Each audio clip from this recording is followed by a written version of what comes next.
তাই খুব একটি কমন কথা বলি। তো এটা ডাক্তার জীবনে একটু বিড়ম্বনাও। সেটি হচ্ছে এক রোগী আমার কাছে আসছে। তো তার হাঁটু ব্যথা। এখন হাঁটু ব্যথায় ডাক্তার সাহেব হাঁটুর এক্স-রে দিবে এটাই স্বাভাবিক। তো এখন ডাক্তার হাঁটুর সাথে কোমরের এক্স-রেও দিয়েছে। এখন রোগীর স্বাভাবিক কোয়েশ্চেন যে, "আমার হাঁটু ব্যথা কোমরের এক্স-রে কেন দিলেন?" তো হাঁটু ব্যথার সাথে আসলে কোমরের ব্যথার সম্পর্ক থাকে। এখন কোন ক্ষেত্রে সম্পর্ক থাকে? হাঁটু ব্যথার সাথে কোমরের ব্যথার সম্পর্ক থাকে। অনেক সময় কোমরের ব্যথার কারণে হাঁটু ব্যথা হতে পারে।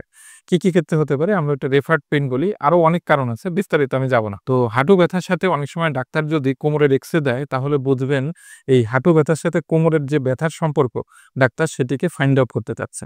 তো সুতরাং হাঁটু ব্যথার সাথে কোমরের যদি এক্স-রে দেয়, এটাতে আপনি মনে করবেন আপনার চিকিৎসার সুবিধার জন্যই এই এক্স-রেটি দেয়া হয়েছে। এটাতে বিব্রত হওয়ার দরকার নেই। আপনার সুবিধার জন্যই, আপনার প্রয়োজনেই এই এক্স-রেটা দেয়া হয়ে থাকে। জাস্ট রোগটাকে ফাইন্ড আউট করার জন্য। তো সবাই ভালো থাকবে, সুস্থ থাকবে।